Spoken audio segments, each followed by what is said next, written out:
तर सराव संख्या 3.3 मध्ये काय सांगितलंय, खालील संख्यांची घनमुळे काढा. आता या संख्या दिल्या त्या ठिकाणी 6 संख्या आहेत, या 6 संख्यांची आपल्याला घनमूळ काढायचे आहेत. घनमूळ काढण्यासाठी काय करायचं बेटा, जसं वर्गमूळ काढण्यासाठी आपण या दिलेल्या संख्यांचे काय करत होतो, मूळ अवयव पाडत होतो आणि मूळ अवयव पाडून त्या मूळ अवयवामधून कॉमन मूळ अवयव घेत होतो. तसाच प्रकार करायचा आहे, मूळ अवयव अगोदर पाडायचे आहेत आणि त्याच्यातून कॉमन अवयव काढायचे आहेत. मग बघा बेटा, या ठिकाणी 8000चे मूळ अवयव पाडतो आपण. 8000 ला कोणत्या मूळ संख्येने पहिल्यांदा भाग जातो. मूळ अवयव पाडण्यासाठी एक गोष्ट लक्षामध्ये ठेवावी लागते बेटा, विभाज्यतेची कसोटी. 2 ची, 3 ची, 5 ची, 7 ची, 11 ची. 7 ची कसोटी नाही, पण 7 न 11 न या संख्येनं मूळ संख्येने या संख्येला भागायचं असते आणि त्या मूळ अवयवांच्या गुणाकाराच्या रूपामध्ये या संख्येला लिहायचं असते. मूळ अवयवांच्या म्हणजे 2, 3, 5, 7 अशा प्रकारच्या मूळ अवयवांच्या गुणाकाराच्या रूपामध्ये लिहायचं आणि त्यावरून याचं घनमूळ काढायचं असते बेटा. मग आता या संख्येला 2 न भागूयात. बेचोक 8, बे0 0, बे0 0, बे0 0. नंतर परत बे2 4, बे0 0, बे0 0, बे0 0. नंतर परत बे1 बे, बे0 0, बे0 0, बे0 0. बे5 10, बे5 10, 5 चा भाग गेला आणि नंतर 0चा भाग, नंतर 0चा भाग. बे5 10, नंतर 2 शून्य राहिले पुढं, सॉरी, मग 500 झालं. परत 2 न भागलं कारण एकच स्थानी 0 आहे. बे2 4, 1 उरला, 10 झाले. बे5 10 आणि परत 0ला 0चा भाग. परत 250 ला 2 न भागला. बे1 बे, बे2 4, 5 मधून 4 गेले, 1 उरला, किती झाले, 10 झाले. बे5 10 झाले बेटा. मग परत याला 2 न भाग जाईल का, जाणार नाही, कारण एकक स्थानी काय आहे, 5 आहे. मग एकक स्थानी 5 असल्यामुळे 2 न भागणार नाही. एकक स्थानी काय पाहिजे, 0, 2, 4, 6, 8 असेल तर 2 ने भाग जात असतो बाळांनो. मग इथं 5 आहे म्हणजे पुढची कसोटी लावायची 3 ची. 3 ची कसोटी काय, दिलेल्या संख्येतील अंकांची बेरीज 3च्या पटीतली पाहिजे. 3च्या पटीतली म्हणजे 3च्या पाड्यातली पाहिजे. अंकांची बेरीज 5 2 7, 7 1 8. 8 ही बेरीज, 8 ही संख्या 3च्या पाड्यामध्ये आहे का, नाही आहे. मग त्याच्या पुढची कसोटी लावायची 5 ची. 5 ची कसोटी काय, दिलेल्या संख्येच्या एकक स्थानी 0 किंवा 5 हा अंक असला पाहिजे. मग या ठिकाणी 5 आहे म्हणजे या संख्येला 5 ने भाग जातो. 5 2 10, मग 12 मधून 10 गेले, किती उरले बेटा, 12 मधून 10 गेले, 2 उरले, झाले 25. 5 5 25.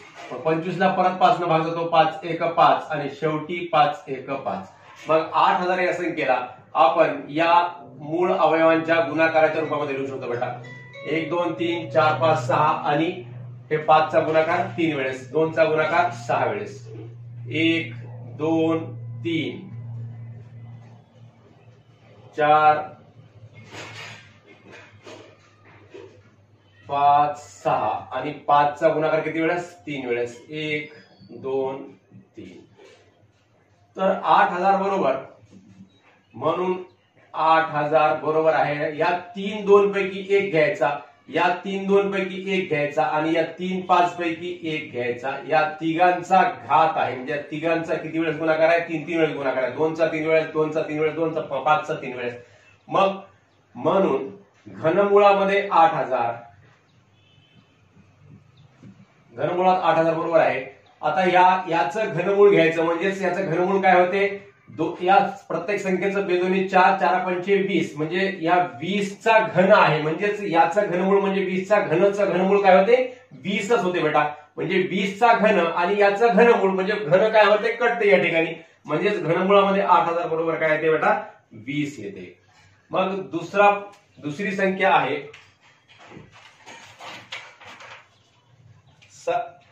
729. दुसरी संख्या आहे 729. आता 729 चे सुद्धा असेच आपण काय करायचे बेटा, मूळ अवयव पाडायचे. 729 ला सुद्धा मूळ अवयवांच्या गुणाकाराच्या रूपामध्ये लिहायचं.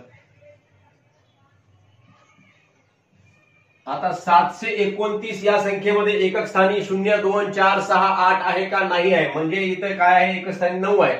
मग याला 2 न भागता का जाणार नाही. मग 2 च्या पुढची संख्या कोणती, 3. 3 न याला भागून बघायचं. 3 ची कसोटी कोणती लावायची, दिलेल्या संख्येतल्या अंकांची बेरीज. 9 आणि 2 11 होतात, 11 आणि 7 किती होतात, 18 होतात. 18 ही संख्या 3च्या पटीमध्ये आहे, 3च्या पाड्यामध्ये आहे. म्हणजे 729 या संख्येला 3 ने भाग जातो. म्हणजे 3 न भागायचं. मग याला 3 2 6, 7 मधून 6 गेले, 1 उरले, झाले 12. 3 चोक 12 आणि 3 त्रिक 9 परत. मग परत 243 या ठिकाणी झालेला आहे. मग 3 न परत भागले याला, कारण या संख्येतल्या अंकांची बेरीज किती होते? 4 आणि 3 7, 7 आणि 2 9 होते, म्हणजे 3च्या पटीमध्ये अजून ती संख्या आहे. 3 8 24, 3 1 3, यांची बेरीज किती झाली? 81 ची 8 आणि 1 9 झाली. परत या संख्येला 3 ने भाग जातो, 3 2 6 आणि किती उरले? 8 मधून 6 गेले, 2 उरले, 21 झाले, 3 7 21. परत 27 ला 3 ने भाग जातो, 3 9 27. परत 9 ला 3 ने भाग जातो, 3 3 9 आणि परत 3 ला 3 ने भाग जातो, 3 1 3. म्हणून या ठिकाणी 729 ला या अवयवांच्या गुणाकाराच्या रूपामध्ये लिहायचं. 729 बरोबर आहे 3 चा गुणाकार किती वेळेस? 6 वेळेस. 1 2 3 4 5 आणि हे 6 वेळेस. म्हणून आता ह्या 729 ला 6 वेळेस लिहिलेलं आहे, म्हणून 729 बरोबर आहे. आता या 3 पैकी 1 3 घ्यायचा आणि या 3 पैकी 1 3 घ्यायचा. 3 गुणिले 3 चा या ठिकाणी काय झाला? घन झाला. म्हणजे 3 चा घन बदल हे 3 लिहिलं आणि या 3 चा घन बदल हे 3 लिहिलं आणि या कंसाचा पूर्ण घन केला बेटा. म्हणून आता घनमुळामध्ये 729 बरोबर आहे. या दोन संख्यांचा गुणाकार काय होतो? 3 3 9, म्हणजे 9 चा घन होतो 729. 729 घन होतो, म्हणजे 729 चे घनमूळ काय होते? 9 होते. अशा प्रकारे आपण हे उत्तर आणलेलं आहे बेटा. तर पुढची संख्या आहे 343. 343 चे आपल्या ठिकाणी अवयव पाडायचे. 343 या संख्येला कोणत्या संख्येनं भाग जातो? 2 न जातो का बेटा? जाणार नाही, कारण 2 न भागण्यासाठी एकक स्थानी काय पाहिजे? 0 2 4 6 8 पाहिजे. आहेत का? नाही आहे. 3 न जाईल का? 4 आणि 3 7, 7 आणि 3 10. 3च्या पटीमध्ये 10 येते का? नाही. म्हणजे 343 ला 10 ने सुद्धा भाग जाणार नाही. मग पुढची संख्या कोणती वापरायची? कसोटीची 5 ची. 5 ची कसोटी काय? दिलेल्या संख्येच्या एकक स्थानी 0 किंवा 5 आहे का? नाही आहे. त्या पुढची संख्या मूळ संख्या कोणती आहे? 7. 7च्या पटीमध्ये 7चा पाडा म्हणायचा. 7 चोक 28, 34 वरून 28 गेले, 6 उरले. इथे किती झाले बेटा? 63 झाले. 63 ला 7 ने भाग जातो. 7 56, 7 9 63, म्हणजे या पूर्ण संख्येला 7 ने भाग जातो. 7 चोक 28 आणि इथं 6 उरले, 63 झाले. 7 56, 7 9 63, परत 7 7 49, परत 7 1 7. म्हणजेच या 343 या संख्येला गुणाकाराच्या रूपामध्ये लिहिलं अवयवांच्या, तर 7 गुणिले 7 गुणिले 7 होतात. म्हणून 343 बरोबर आहे 7 चा घन. म्हणून घनमुळामध्ये 343. आता या संख्येचं घनमूळ काढलं या ठिकाणी इकडं, बरोबर जिनाच्या अलीकडल्या संख्येचं घनमूळ काढलं तर या पलीकडल्या संख्येचं सुद्धा घनमूळ घ्यावं लागते. म्हणजेच 7 चा घनचं याचं घनमूळ काय होते बेटा? 7 होते. म्हणजे या संख्येचं घनमूळ 7 चा घनचं घनमूळ, म्हणजे हे बघा, हे 7 चा घन आहे आणि याचं घनमूळ घ्यायचं. म्हणजेच घनमूळ घ्यायचं म्हणजे 1/3, म्हणजे 3 1 3 3 1 3 कटतात, म्हणजे 7 चा पहिला घात म्हणजे 7. अशा प्रकारे होत असते बेटा, हे लक्षामध्ये ठेवा. म्हणजेच या घनचं घनमूळ काय निघते? ही संख्याच निघते. एवढंच तुम्ही लक्षामध्ये ठेवा. तर पुढचा प्रश्न आहे, चौथी संख्या आहे आपली ऋण 512. चौथी संख्या आहे ऋण 512. तर ऋण 512 मध्ये अवयव पाडताना काय करायचं बेटा? धनसंख्येसाठी सारखेच अवयव पाडायचे, काही फरक नाही. धन 512 समजूनच अवयव पाडायचं. शेवटी ऋण देऊन टाकायचं ते ऋणाचं चिन्ह. बे दोन्ही 4, 1 उरला 11 झाले, बे पंचे 10, 1 उरला 12 झाले, बे सक 12, बे 1 बे दोन्ही 4, 1 उरला 16 झाले, बे 8 16, बे सक 12, बे चोक 8, परत बे त्रिक 6, बे दोन्ही 4, परत बे 1 बे सक 12, परत बे 8 16, परत बे चोक 8, परत बे दोन्ही 4 आणि परत बे 1 बे. आता काही परत नाही, एवढंच आहे का नाही? म्हणजे 2 चा गुणाकार किती वेळेस आहे? 1 2 3 4 5 6 7 8 9 वेळेस आहे 2 चा गुणाकार. म्हणजेच ऋण 512 बरोबर आहे. हे सगळं काय आहे बेटा? ऋण 512 आहे. म्हणजे सगळे काय आहेत? 2 ऋण आहे. म्हणजे ऋण 2 गुणिले ऋण 2 गुणिले ऋण 2 गुणिले ऋण 2 गुणिले ऋण 2 गुणिले ऋण 2. 1 2 3 4 5 6 वेळेस लिहिले या ठिकाणी. गुणिले ऋण 2 गुणिले ऋण 2 गुणिले ऋण 2. मग आता ऋण 512 बरोबर आहे. या 3 ऋण 2 पैकी 1 ऋण 2 घेतला, ऋण 2. या 3 ऋण 2 पैकी 1 ऋण 2 घेतला आणि या 3 ऋण 2 पैकी 1 ऋण 2 घेतला. या सगळ्यांचा काय आहे या ठिकाणी? घात आहे, घन आहे यांचा. म्हणून आता घनमुळामध्ये ऋण 512 म्हणजे या तिघांचं या ठिकाणी या ऋण 2चं घन आहे, या ठिकाणी ऋण 2चं घनमूळ काय निघते, मग ऋण 2च्या घनचं घनमूळ, ऋण 2च्या घनचं घनमूळ काय निघते, ऋण 2 निघते. आणि या सुद्धा ऋण 2च्या घनचं घनमूळ काय निघते, ऋण 2 निघते. आणि या सुद्धा ऋण 2च्या घनचं घनमूळ काय निघते, ऋण 2 निघते. म्हणून घनमुळामध्ये ऋण 512 बरोबर आहे काय होते, बेदोनी 4 4 दोन्ही 8 होते बेटा, या ठिकाणी ऋण 8 होते उत्तर. तर पुढची संख्या आहे ऋण 2744.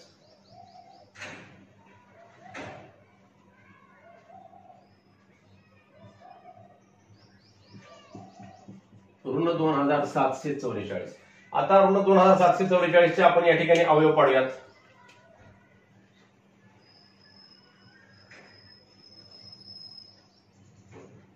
दोन 2744 2 ने भाग जातो, बे 1 बे, बे त्रिक 6, 1 उरला, बे 7 14, बे 2 4, परत 2 न भागा, बे सख 12, 1 उरला, बे 8 16, 1 उरला, बे सख 12, परत 2 न भागा, बे त्रिक 6, बे चोक 8, बे त्रिक 6.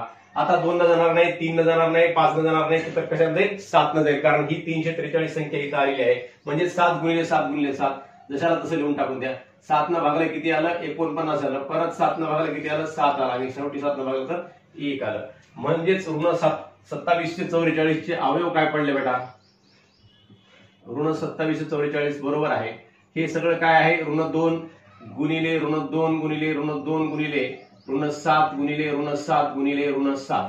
तर म्हणून ऋण 2744 बरोबर आहे की ऋण 2 गुणिले ऋण 7 चा घन, म्हणजे ऋण 3 ऋण 2 पैकी 1 ऋण 2 आणि 3 ऋण 7 पैकी 1 ऋण 7. म्हणून घनमुळामध्ये ऋण 2744 म्हणजेच ऋण 2 चा घन आणि ऋण 2 चा घन आहे आणि ऋण 7 चा घन आहे बेटा. म्हणजे ऋण 2 चा आणि ऋण 7 चा घन आहे या ठिकाणी. म्हणजेच ऋण 2 च्या घनचं घनमूळ काय निघते, ऋण 2 निघते. आणि याचं काय निघते, ऋण 7 निघते. परंतु याचं घनमूळ काय असते, ऋण असते. म्हणजे 7 दोन्ही किती 14. परंतु हे घनमूळ कधीही काय असते, ऋण असते. म्हणून हे लक्षामध्ये ठेवायचं, ऋण येते घनमूळ याचं. ऋण 2744 घनमूळ काय आलं, ऋण 14 आलेलं आहे बेटा. अशा प्रकारे हे 5 प्रश्न सोडवले. पुढचा प्रश्न आपण लगेच सोडूया. तर मुलांनो, खालील संख्यांची घनमुळे काढा. यामधला आपण पहिले 5 प्रश्न बघितलेले आहेत. या ठिकाणी 6वा प्रश्न आहे. 32,768 या संख्येचं आपल्याला घनमूळ काढायचं आहे. मग 32,768 चे आपण अवयव पाडून घेऊयात. थोडीशी मोठी संख्या आहे म्हणून थोडे छोटे छोटे आपल्याला अवयव पाडावे लागतील. बे 1 बे, 1 उरला 12 झाले, बे सख 12, बे त्रिक 6, 1 उरला, बे 8 16, बे चोक 8. परत 2 न भागा, बे 8 16, बे 1 बे, 1 उरला, बे 9 18, बे 2 4. परत 2 न भागा, बे चोक 8, 1 ला भाग जात नाही, शून्यचा भाग, बे 9 18, 1 उरला, 12 झाले, बे सख 12. परत 2 न भागा, बे 2 4 0, बे चोक 8, 1 उरला, बे 8 16. परत 2 न भागा, बे 1 बे, शून्यचा भाग, बे 2 4, बे चोक 8. परत 2 न भागा, बे 5 10, बे 1 बे, बे 2 4. परत 2 न भागा, बे 2 4, 1 उरला, 11 झाले, बे 5 10, 1 उरला, 12 झाले, बे सख 12. परत 2 न भागा,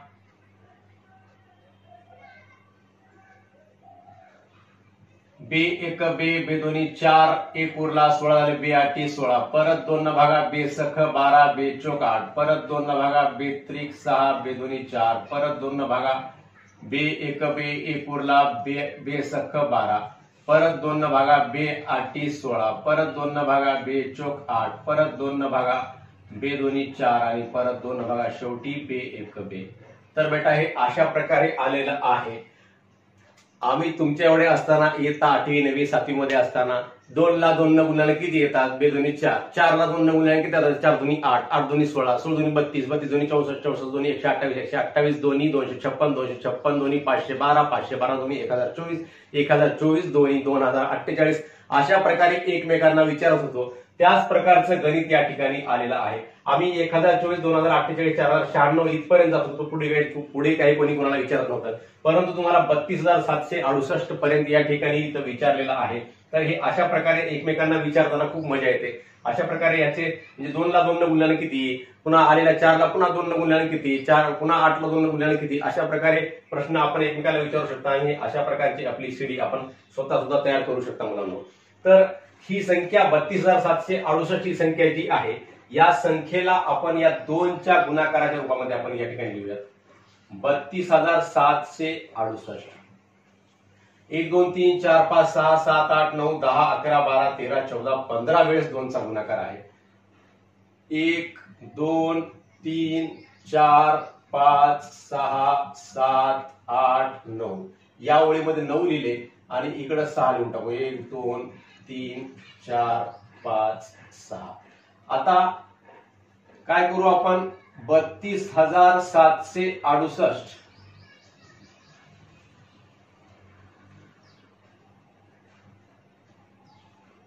बरोबर आहे. हे 3 2 पैकी 1 2 घ्यायचा, या 3 2 पैकी 1 2 घ्यायचा, या 3 2 पैकी 1 2 घ्यायचा, या 3 2 पैकी 1 2 घ्यायचा आणि शेवटच्या 3 2 पैकी 1 2 घ्यायचा आणि या सगळ्यांचा काय करायचा, गुणाकार करायचा आणि याचा काय करायचा, घन करायचा बेटा. याचा घन म्हणजे 3 2 पैकी 1 2 घेतला आणि याचा घन म्हणजे प्रत्येक 2चा गुणाकार किती किती वेळेस आहे बेटा, 3 3 वेळेस आहे. म्हणून घनमुळामध्ये 32,768 घनमुळामध्ये म्हणल्यानंतर आता हे काय होईल, या सगळ्या संख्येचं घन म्हणजे 2 गुणिले 2 गुणिले 2 गुणिले 2 गुणिले 2 याचा जो घन आहे तो घन कट होऊन जाईल. म्हणजे काय राहील, हे 5 वेळेस फक्त 2 2चा गुणाकार राहील. म्हणून घनमुळामध्ये 32,768 बरोबर आहे. 2 2 4 4 2 8 8 2 16 16 2 32 हे उत्तर येते बेटा, 32. तर अशा प्रकारे याचं उत्तर आपण काढलेलं आहे. पुढचा प्रश्न आहे घनमूळ काढा. इथं घनमुळाचं चिन्ह दिलं आणि 27/125 म्हणजे परिमेय संख्येचं घनमूळ कसं काढायचं. तर वरच्या संख्येला आपण घनाच्या रूपामध्ये म्हणजे मुळाच्या रूपामध्ये मुळांच्या गुणाकाराच्या रूपामध्ये आपल्याला या ठिकाणी लिहायचं आहे. बरोबर आहे. 3चा 27 म्हणजेच कोणत्या संख्येचा घन आहे, 27 म्हणजेच 3 गुणिले 3 गुणिले 3 म्हणजेच 27 होते बेटा. म्हणजेच या ठिकाणी काय होते, घनमुळामध्ये 3चा घन छेद 125 म्हणजे कोणत्या संख्येचा घन आहे, तर 5चा घन आहे. म्हणून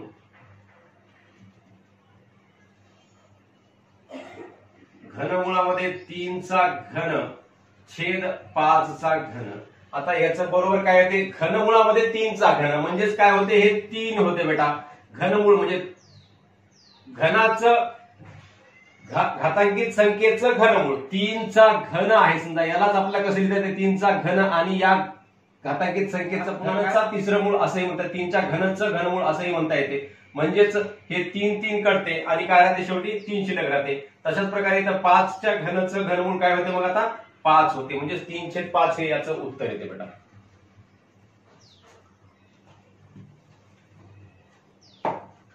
पुढची संख्या आहे 16/54. घनमुळामध्ये 16/54 आहे. घनमूळ द्यायचं राहून गेलं या ठिकाणी.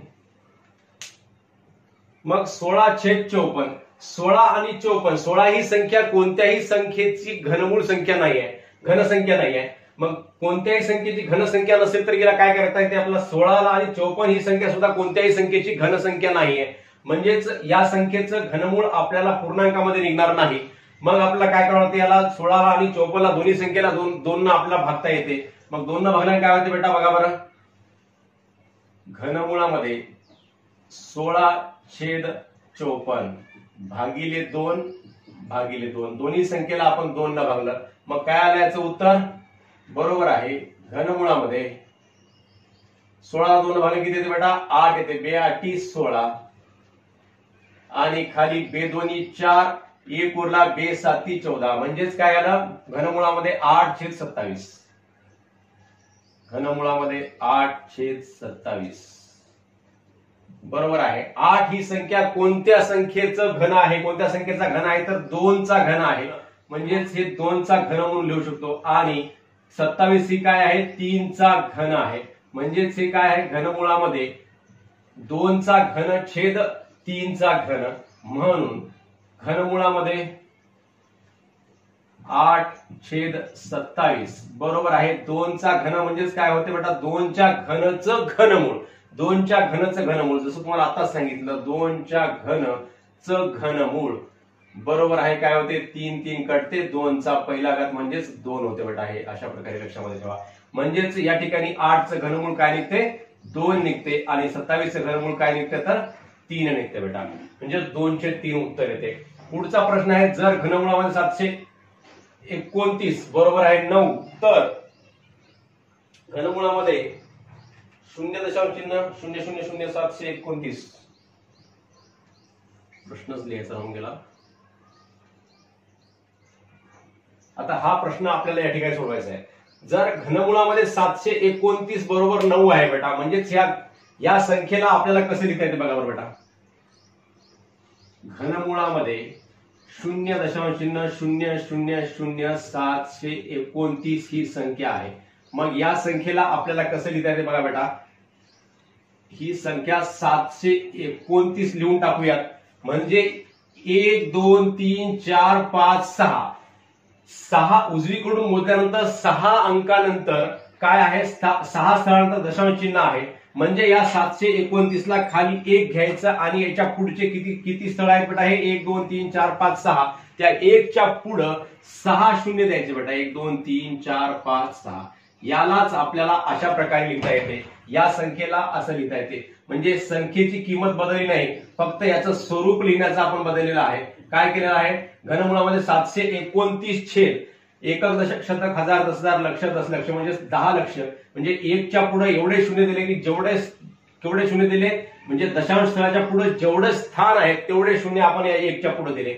मग 729 ची किंमत किती सांगितली बेटा 9 सांगितलेली आहे म्हणून आपण याला लिहूयात घनमुळामध्ये 729 म्हणजेच 9चा घन छेद 1 च्या पुढे 6 शून्य आहेत 1 च्या पुढे 6 शून्य आहेत म्हणजेच किती आहे बेटा हे 10चा तिसरा घात 10चा तिसरा घात म्हणजे घातांकाच्या घनच्या रूपामध्ये आपण लिहित आहोत मुद्दा म्हणजे जेणेकरून आपल्याला याचा घातांकित संख्येचं या घनमूळ काढणं सोपं गेलं पाहिजे म्हणजेच 10चा तिसरा घात गुणिले 10चा तिसरा घात असं आपण याला लिहू शकतो बेटा म्हणजेच 9चा घन आहे 9च्या घनचं घनमूळ आहे म्हणजेच हे किती निघेल बेटा 9 निघेल आणि हे 10चा घन आहे 10च्या घनचं घनमूळ किती निघेल 10 निघेल आणि हे सुद्धा 10च्या घनचं घनमूळ किती निघेल 10 निघेल तर या ठिकाणी 9/10 गुणिले 10 म्हणजेच या 9 ला आपण काय केलं 10 गुणिले 10 म्हणजे 100 न भागलं म्हणजेच 9 छेद किती आहे या ठिकाणी 100 म्हणजेच 9 जो आहे तर 9 ला आपण काय करू शकतो 0.09 असं लिहू शकतो म्हणजे कसं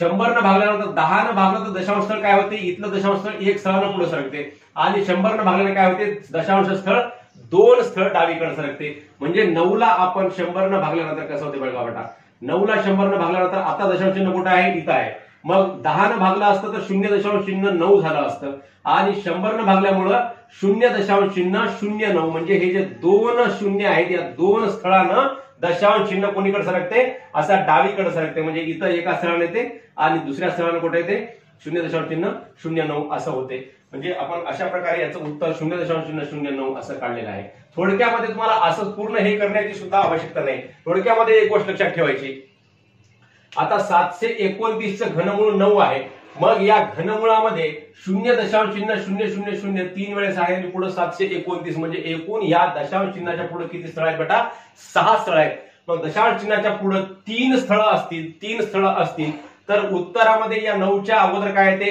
जर समजा हेच असं विचारलं असतं 0.729 विचारलं असतं तर उत्तर आलं असतं 0.9 म्हणजे 3 स्थळाबद्दल एका स्थळाने दशांश कोणीकडे सरकते याचा डावीकडे सरकते आणि 6 स्थळाबद्दल किती स्थळांना डावीकडे सरकला 2 स्थळांना डावीकडे सरकलेला आहे असं सुद्धा आपण याला समजून घेऊ शकतो अशा प्रकारे आपण या ठिकाणी खालील संख्यांची घनमुळे काढा हा सराव संच 3.3 मधला पूर्ण भाग शिकलेला आहे।